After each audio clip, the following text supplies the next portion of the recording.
በቀዳው القدر ማመን ሲባል በስንት አይነት መንገድ ነው ቀዳው القدر እኛ ላይ ሊፈጸምብን የሚችለው? ቀዳው القدر አቅሳሞቹ በእኛ ህይወት ውስጥ ያው ሲከናወኑ በሁለት መንገድ ነው የሚከናወኑት ነው።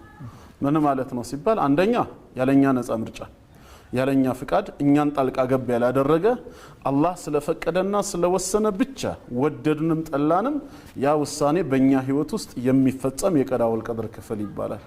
ምሳሌ ቢባል የመወለዳችን ጉዳይ ፉአድ ወደዚህ ዓለም ለምን መጣህ ተብለ ብትጠየቅ ያኛው የማርስ ዓለም ሰልችቶኝ ነው አትልም። ቀድሞውኑ ፈቅደህ አይደለም የመጣኸው ያንተ ምርጫ ተጠብቆ አይደለም። ሰው ሆነህ መፈጠርህን ወደዚህ ዓለም መምጣትህን አንተ ወደድከውም ጠላኸውም አላህ ስለፈለገው ብቻ አንተን ፈጥሮሃል። በፈለገው አመት ከሚፈልገው ቤተሰብ በሚፈልገው ቅርጽ በሚፈልገው መልኩ አንተን ፈጥሮሃል። በዚህ መፍጠር ላይ የአላህ ውሳኔ እንጂ የኛ ምርጫ ጣልቃ ገብ አይደለም። የጾታ ጉዳይ ማንሳት ይቻላል። አንተ ወንድ ነህ እሷ ሴት ነች። ወንድ ለመሆን ምንድነው ያነሳሳህ ብትባል ሆቢዬ ነው አትልም። ይሄ አንተ ምርጫ አይደለም ወይ የቤተሰቦች ፍላጎት አይደለም። ጌታ አላህ የሚፈልገውን ይፈጥራል። يهب لمن يشاء إناثا ويهب لمن يشاء الذكور ለሚሻው ሰው ሴትን ለሚሻው ደግሞ ወንድን ቤተሰብን ይሰጣል ከፈለገም ያቀላቅላል ማለት ነው። ስለዚህ ያለኛ ነፃ ምርጫ በእኛ ህይወት ውስጥ የሚከናወኑ ብዙ የቀዳው القدر ክፍሎች አሉ። መፈጠራችን፣ የመልካችን ጉዳይ፣ የጾታችን ጉዳይ ሌሎችን እንደ ምሳሌ መጥቀስ ይቻላል። ይሄ የመጀመሪያው የቀዳው القدر ክፍል ይባላል። ያለ ሰው ነፃ ምርጫ ያለ ሰው ጣልቃ ገብነት ሰው በጉዳዩ ላይ ድርሻ ሳይኖረው አላህ ስለፈቀደና ስለወሰነ ብቻ በሰው ህይወት ውስጥ የሚከናወኑ የቀዳው القدر ክፍሎች አሉ። ሁለተኛው የቀዳው القدر ክፍል አሁንም ቀደር ነው። ከቀደር አልወጣም። በጉዳዩ ላይ ግን ሰው ነፃ ፈቃድ አለው። ጣልቃ ገብ ነው። ምርጫ ተሰጥቶታል። ሰበብያ መሆን ይችላል። ምሳሌ ቢባል ሙባህ ከሆኑ ከተፈቀዱ ነገሮች መብላት መጠጣትን እንውሰድ። አሁን ምሳ በልቼ ነው የመጣሁት ብዬ ልናገር እችላለሁ። በምሳው ላይ ድርሻ ነበረኝ። መብላት ሳልፈልግ በግድ አልበላሁም። የመረጥኩትም እኔ ነኝ። ምግብ ቤትን ገብቼ ከሆነ ሜኑ አንብቤ የትኛው እንዲሆን በዚህ ውስጥ ታዳ ቀዳው القدر ምንድነው ሲባል የጌታችን መሺአና ፈቃድ አለበት። በተሰጠኝ ነፃ ምርጫ በተሰጠኝ ፈቃድ ይሄንን ሪዝቅ እንድበላ አላህ ሪዝቅህ ነው ብሎ ባይነዳልኝ ነገሩን ባያገራልኝ ኖሮ እኔ ስለመረጥኩኝና ምግብ ቤት ስላቀናሁ ብቻ ምግቡ ይከናወናል ማለት አይደለም። የኔ ሰበብያ ነው። ውሳኔው ግን ከአላህ ዘንድ ነው።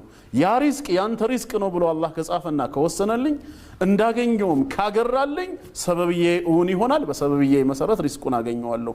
አላህ ካልፈቀደስ ያ ሪዝቅ ወደኔ ሰውነት እንዲገባ ካልጻፈና ካልሻልኝስ እኔ ስለተንቀሳቀስኩ ምግብ ቤት ስለገባሁ ብቻ ምግቡ ይገኛል ማለት አይደለም። ለምን ሰበባቸውን ያሳካናቸው ያዳረስንላቸው ብዙ ነገሮች ሙሰበቡ ሪዛልቱ ግን ያልተገኙ ብዙ የሉም እንዴ? ከዚህ ጀርባ ምን አለ ማለት ነው? አላህ አልሻልንም አልፈቀደም ማለት ነው። ስለዚህ ሁለተኛው የቀዳው القدر ክፍል ምንድነው? አላህ ያወቀውና የወሰነው እሱ የሻው ሆኖ ሳለ የኛንም ነፃ ምርጫ ጣልቃ ገብ ያደረገ ነው። ልክ እንደ መብላት መጠጣት ከዋጂባቶች ሰላት መስገድ 10 ሰላት ሰግደን ነው አሁን ወደዚህ ፕሮግራም የመጣ ነው። የሰገድነው እኛ ነን። ፈቃዳችንን ተጠቅመን ነው። ሳንወድ በግዳችን ተገደን አልሰገድንም። ግን ተውፊቁ የአላህ ነው። አሁንም ከቀደር አልወጣም። እኛ መርጠናል ፈቅደናል ማለት እኛ ስላሰብን ብቻ ነው። አላህ ካልፈለገም ሄደን እንሰግዳለን ማለት አይደለም። ጤናችን ህይወታችን ተጠብቆ ጤናችን ተጠብቆ ነገሮቹን አግርቶልን ሰላት العصርን በጀማዓም ይሁን በግል እንድንሰግድ ጌታችን ባያገራልን ባያግዘን ኖሮ ምርጫችን እዛው ባዶ ሆኖ ይቀር ነበር። ስለዚህ በሱ ውሳኔ ውስጥ የኛም ሰበብያ መኖሩን እናምናለን። ቀዳው القدر በህይወታችን ውስጥ ሲከናወን በሁለት መንገድ ይከናወናል። እኛን ተጠያቂ የሚያደርገን በአኺራ ማለት ነው። ለጥቅምም ሆነ ለጉዳት የሚዳርገን ሁለተኛው ፓርት ነው። የኛን ነፃ ምርጫ ጣልቃ ገብ ያደረገው ነው። የመጀመሪያው አይነት የቀዳው القدر ክፍል አያስጠይቀንም። ምክንያቱም ከምርጫችን ውጪ ነው። ባይሆን ምንድነው ከኛ የሚጠበቀው ሲባል የአላህን ውሳኔ ወዶ መቀበል ነው። ሰው ሁኜ መፈጠሬን ጠላሁ ማለት አትችልም። አላህ ነው ሰው አድርጎ የፈጠረ። ሰው አድርጎ ስለፈጠረ ወደህ መቀበል አለብህ። ምን አለ ወንድ ባልሆንኩኝ እንደው ሴት ሆኜ በተፈጠርኩ ሴትነቴን ጠላሁት ምን አለ ወንድ ሆኜ በተፈጠርኩ ይሄ ስተት ነው አይባልም። ምክንያቱም እኛ በስተታችን ወይ በሆነ ነገር ያመጣነው ነገር አይደለም። አላህ ራሱ ፈቅዶ ነው እኔን ወንድ እሷን ሴት ያደረጋት። አላህ ወስኖ የሰጠንን ደግሞ ወዶ መቀበል ይገባናል። የዛኔ ምን ይሆናል? በአላህ ቀደር ወይም በአላህ ውሳኔ ወደው ከተቀበሉ መልካም ባሮች እንሆናለን። አለበዛ ውሳኔውን የምንቃወም ከሆነ ስራው ላይ ችግር አለ እኮ እያለ ነው ሳናውቀው።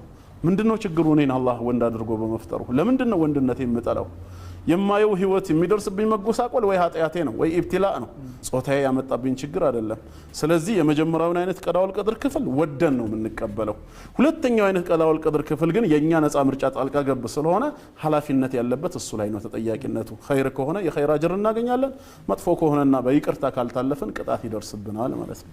እዚህ ላይ አሁኑ ጥያቄ ላይ ምሳሌ ቢበዛ ደስ ይለኛል ለምሳሌ እኔ ራሴ ላንሳቸው እና ወደ አንደኛው ወደ ሁለተኛው ተመድባቸዋለህ ለምሳሌ ድህነት ሀብት ኢማን ኩፍር እነዚህ ነገሮች አካለ ስንኩልነት የተሟላ ሰው ሆኖ መፈጠር ከየትኞቹ ነው አሁን የጠቀስኳቸው ምሳሌ እስኪ በተራ ያው ግማሹ ከመጀመሪያው ከፊሉ ከሁለተኛ ይሆናል ለምሳሌ አሁን አንተ እንዳልከው ድህነትና ሀብት አስሉ ከሆነ ውሳኔው ከአላህ ዘንድ ነው ሰው በጉዳዩ ላይ ጣልቃ ገባ አይደለም ምክንያቱም አላህ ባሮቹን ሲፈትን ከፊሉን በሀብት ከፊሉን በድህነት ይፈትናል يبسط الرزق لمن يشاء አላህ ለሚሻው ሰው ሲሳብን ያሰፋል ويقدره ለሚሻው ደግሞ ያጠባል ማለት ነው አስሉ ከአላህ ዘንድ የሆነ ውሳኔ ነው በአንድ ጎን ደግሞ ስናየው ሰበቡኛም ልንሆን እንችላለን በሌላ ጎን ምንድነው እሱም አንደኛ ሐላል ሪዝቅ ማንፈልግ ከሆነ በሐራም ምንጨማለቅ ከሆነ በወለድ በመሳሰለው ምንሄድ ከሆነ ይሄ ነገር ድህነትን ያወርሰናል ለምን አላህ የወለድና የመሳሰሉትን በረካውን ሲያጠፋው ያ በረካ ጠፋ ማለት ድህነት በቤታችን ይሰፍናል ማለት ነው